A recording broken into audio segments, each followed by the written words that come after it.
तुम्हारे पास ताज होगा, तुम्हारे पास तख्त होगा। मुबारक हो तुमको तुम्हारा ताज और ताज। मेरे सर पर नालैन का ताज है, वही मेरा ताज। दुनिया में कोई ऐसा आदमी अब तक पैदा नहीं हुआ जो असदुद्दीन ओवैसी को खरीद सके। याद रखो मेरी इस बात को। तुम्हारे पास दुनिया की दौलत होगी, तुम्हारे पास दुनिया की ताकत होगी, तुम्हारे पास हर तरह की चीज होगी, मगर मेरे पास जो चीज है वो तुम्हारे पास नहीं है। मैं मोहम्मद मुस्तफा सल्लल्लाहु अलैहि वसल्लम के गुलामों का गुलाम हूं।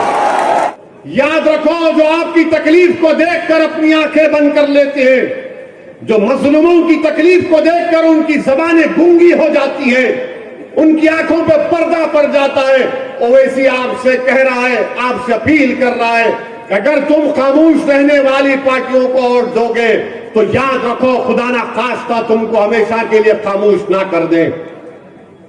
तुम अगर खामोश रहने वालों का साथ दोगे तो जुल्म बढ़ता जाएगा।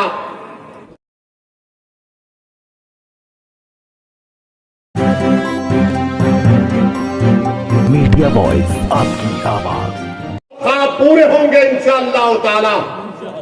जो लोग छोटे छोटे चीजों को देखते हैं उनको कभी ऊंचाइयां नसीब नहीं आती। जो लोग ऊंचा ख्वाब देखते हैं अल्लाह उनको ऊंचाई पर लेकर जाता है।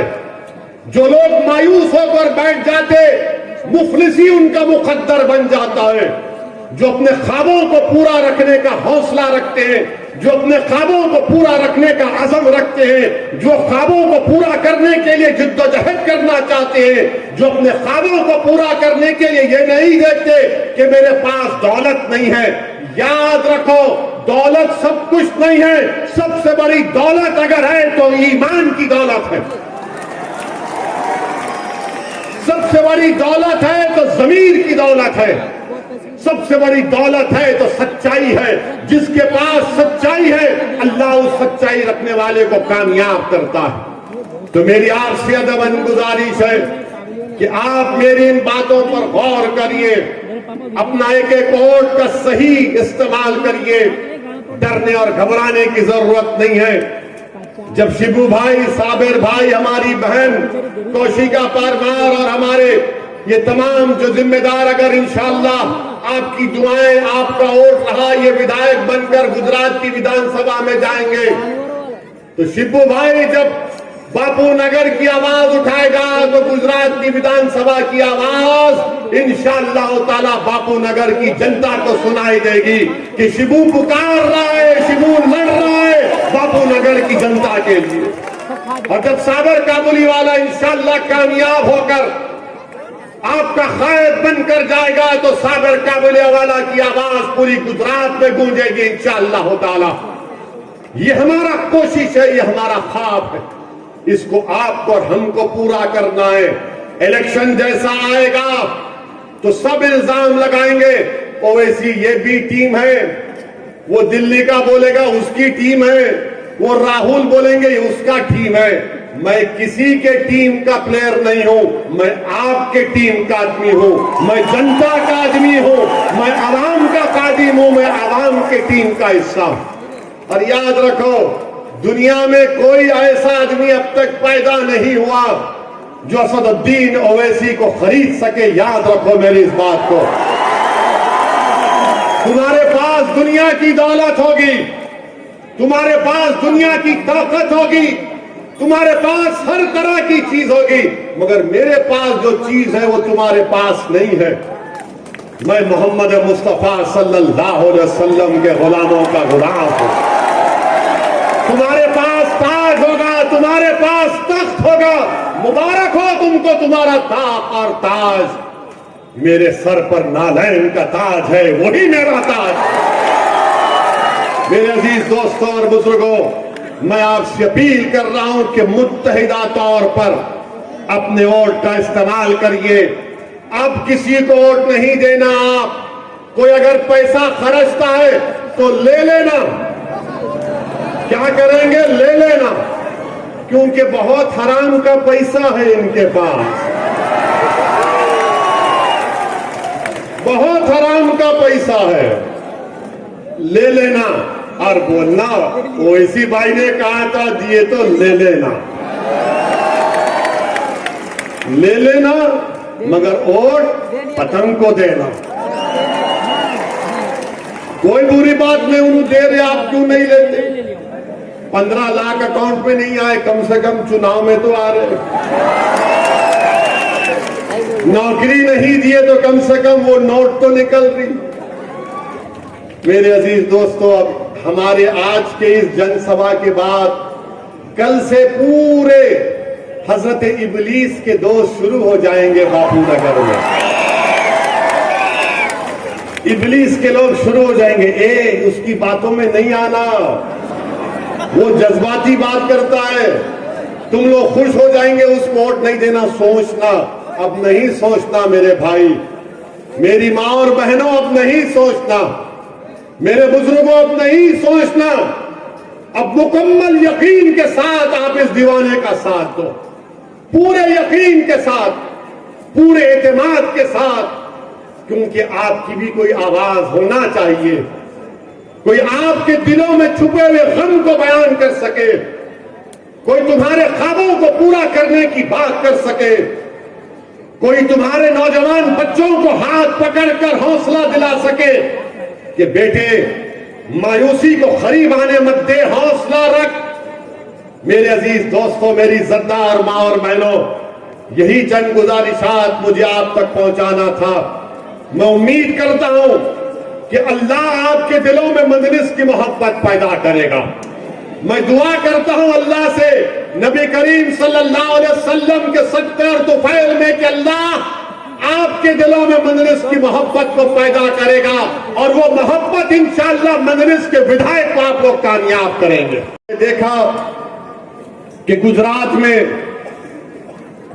मुस्लिम बच्चों को पत्थर फेंकने के इल्जाम में रोड पर लाकर पुलिस उनको मजमे को, जैसा आज मजमा है, उस मजमे के सामने जनता को खड़ा करके मोदी सरकार, मोदी की हुकूमत, भाजपा की सरकार उन बच्चों को रोड पर लाकर लठों से मारते हैं। बताओ मेरे अजीज दोस्तों और बुजुर्गों, उन मासूम बच्चों के खिलाफ अगर किसी ने आवाज बुलंद की तो उसका नाम असदुद्दीन ओवैसी था। मैंने आवाज उठाई, पुकार पुकार कर कहा, और आज भी कह रहा हूं कि जिस सरकार ने उन बच्चों को मारा, आपके पास दिल नहीं है, आपके दिल में रहम नाम की कोई चीज नहीं है। आपने उन मुसलमानों को रोड पर लाकर क्यों मारा? बताओ आप क्यों मारा उनको? उनका जुर्म सिर्फ इतना ही था कि उनका मजहब इस्लाम था, उनका जुर्म सिर्फ इतना ही था कि उनका नाम मुसलमान था। इसलिए आपने रोड पर लाकर उनको खूब मारा, जनता को बिठा कर मारा। अरे मुझे तकलीफ इस बात की है कि पुलिस ने मारा, सरकार ने कहा पुलिस को मारने के लिए। मुझे तकलीफ इस बात की है कि जनता जो खड़ी हुई थी, उस जनता थालियां मार रही थी जब उन बच्चों को लठों से मारा जा रहा था। बताओ आप, ये क्या इंसानियत है? कितना अंधेरा फैल चुका है दिलों में कि बच्चों को रोड पर लाकर जब मार रहा है तो कम से कम उस जनता में से अगर कोई एक आदमी या एक महिला उठकर कही थी कि इनको जेल को भिजाओ, इनको मारो मत। हमारे गुजरात में संविधान है, हमारे गुजरात में कोर्ट है, कानून है। ये जुल्म है उन बच्चों को रोड पर लाकर मारना। मैंने जब ये कहा कि मुसलमानों की इज्जत नहीं है, हमको बेइज्जत किया जा रहा है, तो पूरे मीडिया में इस तरह से बनाकर पेश किया गया कि असदुद्दीन ओवैसी किसी एक समुदाय के खिलाफ बोल रहा है। अगर मुसलमान की जगह एक दलित को मारते, एक आदिवासी को मारते, हमारे हिंदू भाई को मारते, एक ब्राह्मण को मारते, तब भी मैं इसी तरह से कहता, क्योंकि कानून को तोड़ने का काम सरकार का नहीं है। पुलिस जिसको चाहे लट लेकर नहीं मार सकती रोड पर लाकर। अगर ऐसा है तो फिर गुजरात की कोर्ट को बंद कर दो, पुलिस स्टेशन को बंद कर दो, आईपीसी सीआरपीसी को जला दो जनता के सामने लाकर, और बोल दो कि इंसाफ नहीं होगा, जुल्म ही होगा, जुल्म ही होगा। अगर इंसाफ होना चाहिए तो संविधान से देश चलना चाहिए। मेरे अजीज दोस्तों और बुजुर्गों, ये लड़ाई मंदलिस की है। बच्चों को लाकर मारा और पीटा जाता है। मेरे अजीज दोस्तों और बुजुर्गों, अब आपसे अपील कर रहा हूं कि बिल्किस बानो का मसला, उसके खिलाफ हमने आवाज उठाई। बच्चों को मारा, हमने आवाज उठाई। आप तमाम ने कहा कि हां ओवैसी ने आवाज उठाई, मगर मैं आपसे पूछ रहा हूं, मैं बापू नगर की जनता से पूछ रहा हूं, मैदानी लिमड़ा की जनता से पूछ रहा हूं, मैं साबिर काबुलीवाला साहब के विधानसभा की जनता से सवाल कर रहा हूं, मैं सूरत की जनता से सवाल कर रहा हूं।